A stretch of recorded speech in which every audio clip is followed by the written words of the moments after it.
love it. I love it. And I love some Neil Diamond. Yes, he rocks. He rocks. That is unbelievable. Welcome to the Mental Margarita Show. Oh, I'm so happy to be here. Thanks to shout out to producer Rhea Roma for setting that up. What an unbelievable. I mean, she has brought so much energy and just told me so much wonderful things. You guys have been best friends for many, many years. Yeah, it's true. And that's true. We go back to the Pointer Sisters.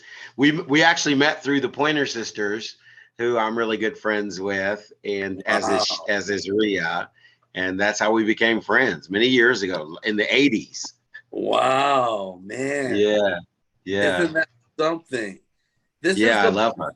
This is the Black Diamond, first African American Neil Diamond tribute singer, man. Yes, is that crazy? The only the only Black African American Neil Diamond tribute. Yeah. That is so cool, man. Yeah, it's really crazy. While we were setting up this Zoom, I got a text message from Neil Diamond's longtime percussionist. Lives in Las Vegas, a guy named King Arison. His name is Arison Johnson, but Neil called him the King of the Congas because he was like, the best conga player. Wow. He played for Lou Rawls, and he played for Barry White, and ultimately he played for Neil Diamond. He just sent me a text telling me I think he has some shirts for me. Hey, I'll take it. Why not? Why not? So your singing career started out in 2000? Yes, it'll be in September. It'll be 23. It'll be the 23rd anniversary of the Black Diamond experience. Unbelievable. Charleston, West Virginia. Started in Charleston, West Virginia, and it started because I got fired from my job at the Marriott Hotel where I worked the front desk, and I sang to all the guests. They told me I had to stop singing, and I said, well, sure. I knew a guest would complain sooner or later. They said, no. The guests love it, but your coworkers don't. And I was like, okay, well, that makes no sense. And anyway, I left and just started hustling up gigs really around Charleston, West Virginia, which I did for 3 years until Jimmy Kimmel found me and brought me out to Hollywood. Oh, man, that's something. So, yeah. So the fan following just accumulated. You got this buzz in the city. All of a sudden, here comes Jimmy Kimmel. Correct. And says, hey, I want you to be on the show. You were on Jimmy Kimmel Live. Yes. How did you feel, man? That moment was so surreal, Sly. It was like, I was in a zone. It was so unreal to me because I just really thought when I started singing Neil Diamond songs that I would just do it until really I landed another job at another hotel. And so that was my plan. But then 1 year went by, and 2 years went by, and 3 years. And then Jimmy Kimmel came along, and I thought, this is not happening. This can't be happening. And he brought me on the show, and I was on there with Macy Gray. Wow, Macy Gray. The nicest person. She was so nice and so supportive of what I was doing. And the Pointer Sisters, God bless them, would take me out on the road to open for them. Wow. And speaking of opening for them, the Village People, Brad Paisley. Yes. Spinners, Boys in. Yes, Boys to the Platters. That was a great one because my mom loves, I love the Platters. My mom's a super fan. And to get to open for them and to kind of meet them and hang out with them was great. The Spinners. I grew up on the Spinners. Oh, God. And so when I did that show, it was really funny because the Spinners were in like their dressing room, but they heard me doing the sound check. And I looked over, there they were. They had come out of their dressing room and they were just standing there. It was like, this guy really sounds like Neil Diamond. And I just thought, I told him, I said, I grew up on the Spinners. Wow. I mean, you're part of the impact of my singing. So yeah, it's and Brad Paisley, the Village People, of course, the Village People. Oh, let me tell you about the Village People. Yeah, one of them tried to get my shirt. I was in my sequin shirt, and the Indian Jose Felipe walked up to me. He goes, "That's a great shirt." I want that shirt, and I laughed and joke. He goes, "No, I'm dead serious. I want the shirt." Wow, that's great, man. Yeah. So, I mean, Easton, Taylor Dane. You said what? Dana Dane? Open for Taylor Dane. Open for Sheena Easton. Yeah. Wow. Yeah. You must have had a real, like eclectic mix of artists influence you throughout.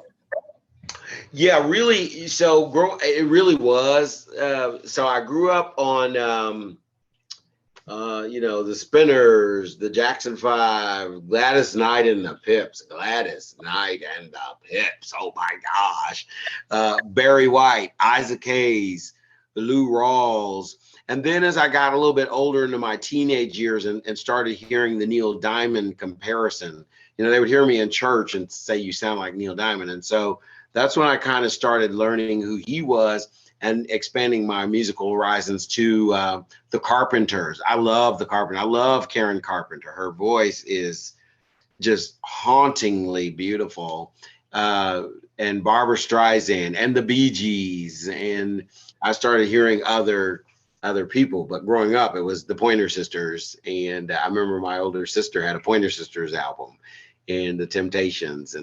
But yes, thankfully I did expand my my musical horizons. Your musical horizons. Now, I mean, were you vocally trained, or was this just all natural? So, how I was trained? I had no vocal lessons, and people ask me that question frequently, and they say, "Well, what would you recommend that I should do if I wanted to try to learn to sing or nurture my my voice?" And I'd say, buy a Donna Summer album. Yes. Really. That's how I learned. I listened to Donna Summer's albums. Wow. Over and over and over. Yes. She was amazing, and may she rest in peace. I would say that if it wasn't for Donna Summer, I would not be a singer today. Wow, that's interesting. Wow. Mm-hmm. Yeah, absolutely love her. And she can teach you listen to her records, man, and you're going to learn, Sly, you're going to learn a lot of things. You're going to learn to breathe. You're going to learn to anticipate a high note. Like if you're singing Oh Holy Night, that high note at the end of the song. You're going to learn to not over-sing the song, not under-sing the song, display emotion and feeling, connect with the song that you're giving to the audience. Yeah. And I learned all of that from Donna Summer albums. Oh, yeah. And so let's go. So now here you go. You're singing. You're a little singing canary in Hollywood. 2013, you got a biography written, The Real Illusion. First, what is the meaning of that name? The Real Illusion. Yeah, so it's called Black Diamond, The Real Illusion. And really I came up with the name. And I remember when I dreamed of the name. I was asleep and the name came to me in this dream. And when I woke up, I called Scott Nolan, the writer of the book. And I told him, I said, I think it should be called Black Diamond, The Real Illusion. Wow. And I remember he was a little hesitant about that. And he said, "Well, I'll have to talk to the publisher." And I said, I know, but you got to convince him because that's the book. And he goes, "Why? Why should it be called that?" And I said, "Because I'm not really Neil Diamond. I hopefully create an illusion of him when people come to the show." And so I think I dreamed of it, Scott. So that's what it should be called. And thankfully the publisher went for it. And that's what they called the book. And, when he wrote that book in 2013, it took him about 2 years to convince me to let him write the book. We met in Las Vegas, and he told me that he said, did I just hear you in that interview say that you were homeless in Washington, D.C., and you sang on the street with a tip jar? And I said, you did. And he goes, and now you're in Vegas? And I said, yeah. He goes, that's a book. I'm going to write a book about you. And I just laughed. I didn't have any money, so I was backstage eating all the pizza they had back there. and I looked at him like he was from Jupiter, and I said, yeah, I'm pretty sure it's not a book, though, but thank you. And he said, no, it's a book. I said, it might be a newspaper article, but it's not a book. And 2 years later, he writes, here's the book. Yeah, I participated in it. And Ruth Pointer of the Pointer Sisters wrote the forward for the book. Mm-hmm. That's magnificent. Yeah, it's really and the great thing about that book is it's really other people telling my story. So he interviewed like 150 people that have known me throughout my life since I was born, and they're telling what they know of the Black Diamond, and that's the book. Really, it's other people talking. Yeah. Now tell me that again. So you're doing your thing. Things are happening for you. How do they reach you? Tell me the website information. I know you got shows going on all over the world. Yes, I do.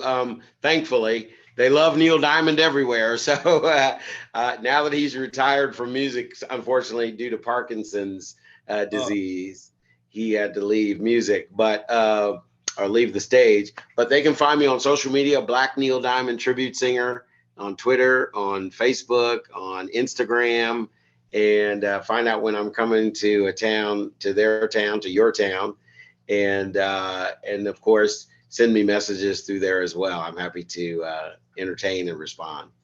Oh man, I'm looking forward to it, and I'm sure you're gonna be doing a lot more stuff in Vegas. I can't wait to get back to Vegas. I got to tell you, I was there a few years ago. Neil Diamond got word of it, Sly, and sent members of his own band to play behind me. So I got to work with King Harrison and Ronnie Tutt, who was Elvis's drummer before Neil, and some of his band members, Tom Hensley. It was amazing. It was really, really amazing. And I'm thankful to him. I thank him for doing that, because he really didn't have to do that. And so many people have stepped in to kind of help, move my show to the Pointer Sisters.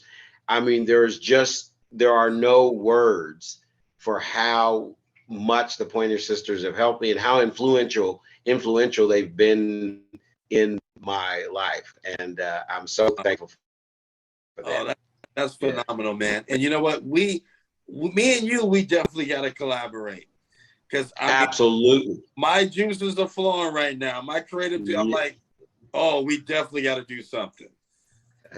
I like that. When Rhea, and again, another thanks to Rhea for setting this up. When she sent me the note and said you got to reach out to him, first thing I saw your name and I was like, oh yes, I love that name. I've got to interview with this guy, because I just love your name. It's so cool. And a collaboration would be through the roof. Absolutely. So we'll definitely do that. Listen, it's an honor to have you on the Mental Margaritas show. It's my honor to be here. Thank you for having me, Sly. And thank you as well, man. God bless you, my brother. Yeah, I'll see you soon. Let's shake the world.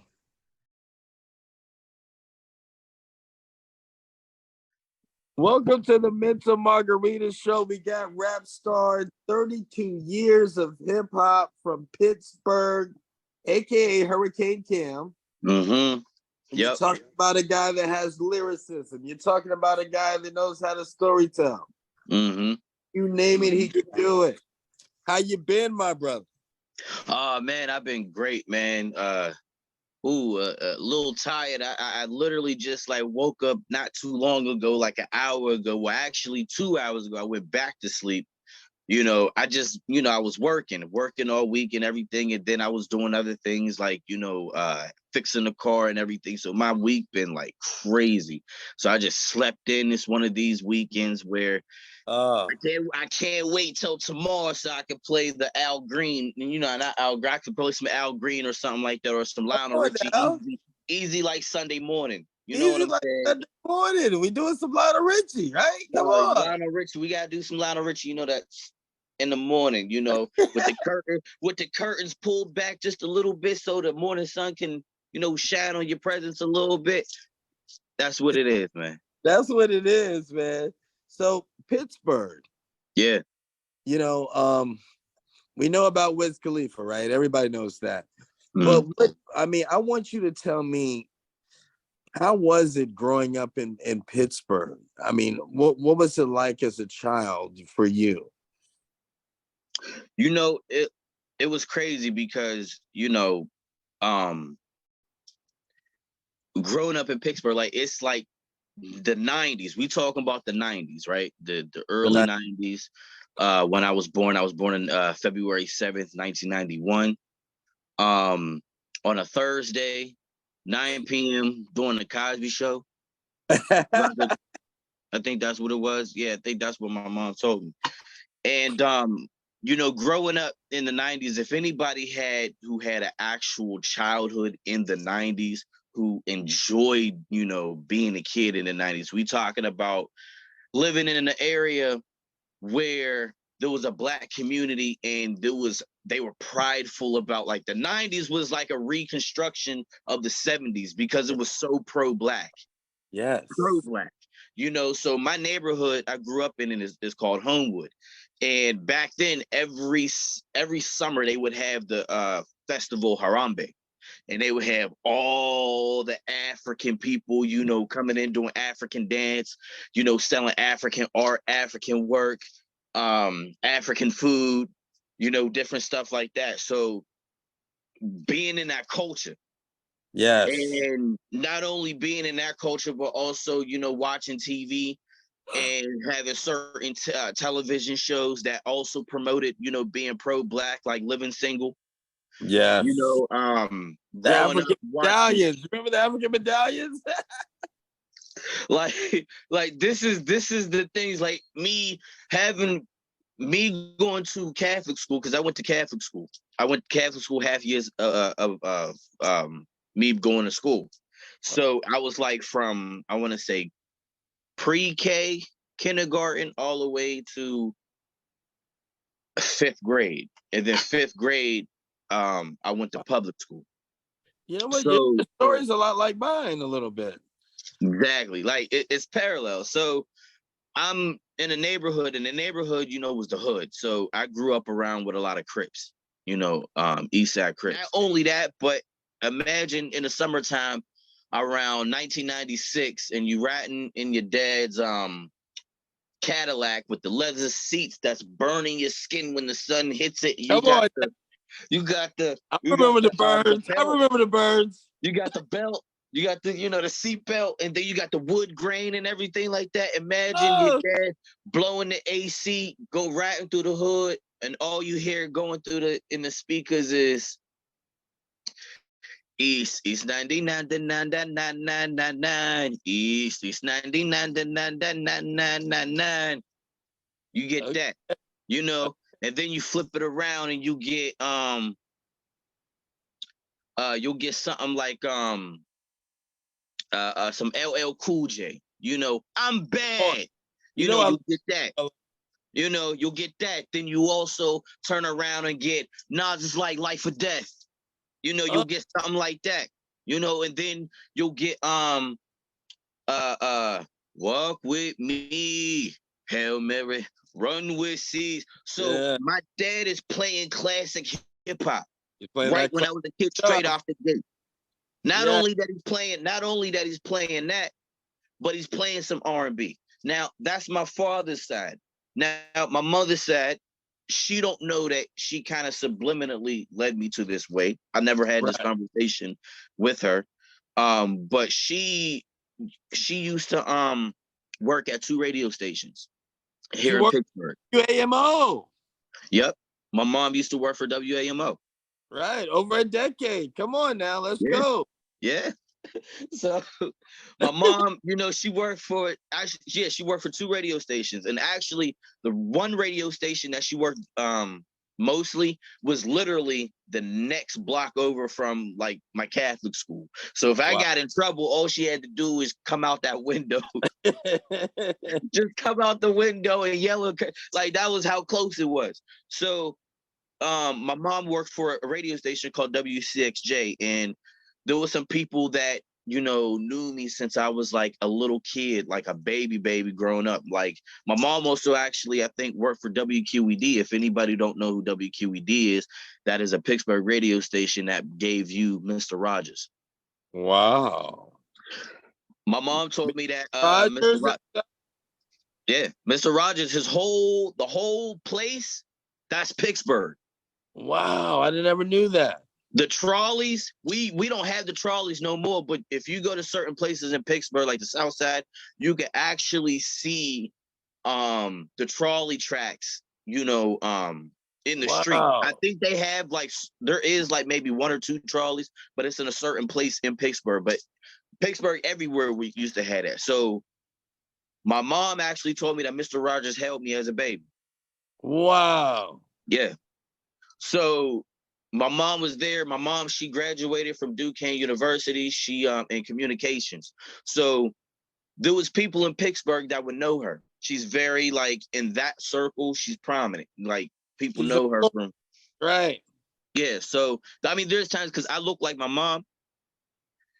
And so there's certain places where I go and they be like, oh, you what's her name's kid? I can't even deny it. I be like, yeah. I be like, yeah, that's my mom. So Dukes, that's my Dukes. Yeah. So it's like that's what it is. So my mom, she worked for WAMO on the news side. So there was like the news side that was Sheridan Broadcasting Network. This is where you have your April Ryan. My mom used to actually, you know April Ryan? You ever heard of April Ryan? No, never heard of her. She was one of those women. She's one of those women that goes and does like news reports for like the White House. She does news reports and like things like that. And when she would do her drops and her radio, my mom would be on the other side, you know, editing it and everything like that. And my mom had like the switchboards. Actually, me and my mom actually did a commercial when I was like 4 years old, a radio commercial. And it was a radio station. I mean, it was for a shoe store that's actually still in business. Is it still in business? I think. I'm not sure. But it was like a shoe store. So the radio drop, it had me at like 4 years old saying, I need shoes, Mom. Mom, I need shoes. Now listen, you seem so passionate about all these different things. Are all these different things conveyed in your music? Yes, it does. Yes, it does. Like it's like, don't you love when you can actually see a rapper and he's exactly who he is? Exactamundo. Yes. So the same topics that I have that I touch in my music, it's the same topics that I touch in basic everyday life that I have with people, you know? So I feel like hip hop is an autobiography. You know, I'm an MC. So I feel like hip hop is an autobiography. So that means these words that I'm spitting to you is coming directly from the experiences that I am going through and still going through till this day. And I mean, that's a beautiful thing. Right. So imagine the next generation of rappers who's watching me and being that I'm their favorite, but they also like somebody else and they see me and them kicking it and they be like, oh snap. How do you think my second favorite rapper became 50 Cent? Eminem's my first. I was already an Eminem fan. Boom. 50 gets signed to Shady. That's crazy. 50 gets signed and drops G Unit. Divine intervention, man. It's amazing, my brother. But let me tell you something. There's going to be a whole bunch of people that are going to be fans of you You got a great spirit. You're very passionate about everything that you represent. And it's an absolute pleasure to have you on the Mental Margarita Show. I appreciate you for having me, man. Sorry for the technical difficulties, man. Don't worry about it. Life is technical. So you right, man. You right. Shout out to Beverly. Shout out to Beverly Bush, Beautiful Danger Entertainment. Shout out to CJ. Man, we doing big things, man. We doing big things, man. We're going to see you in Vegas real soon, man. You have a good one, my brother. You do the same. Let's shake the world. East Coast. Let's go.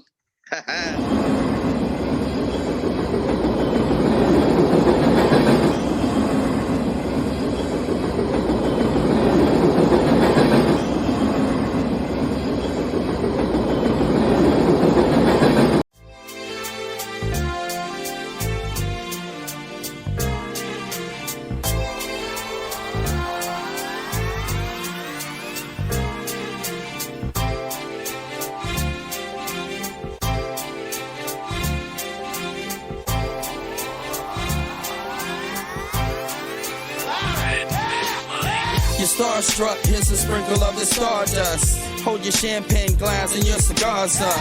See the guys with mob ties drive the cars up. Bright lights, most nights they buy the bars up. Candy coated Chevy cars on the highway. It's Frankie baby, it's on and this is my way. Dean Martin at the Sands this Friday. With Sammy Davis, here's a little hint where I stay.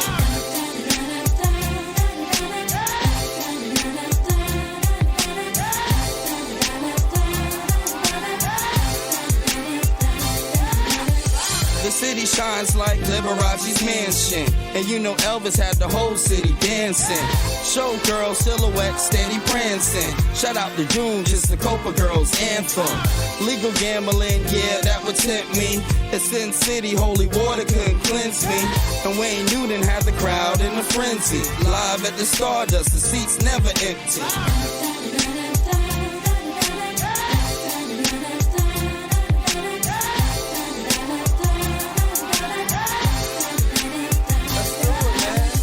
Now if you having a good time in Las Vegas, at the count of 3, I want to hear you scream, Viva Las Vegas. Ready?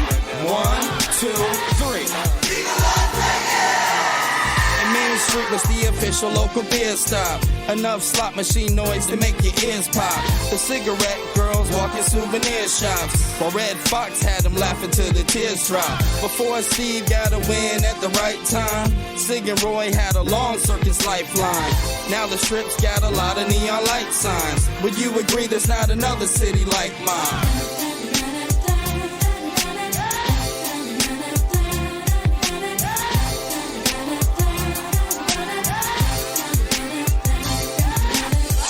Years later, Mayweather got the city hot. And everybody in your city with a TV watch. Celine Dion got celebrities at every spot. Boys the Man even got Jenny on the block. Now here's a culture shot, the desert's got a hockey scene.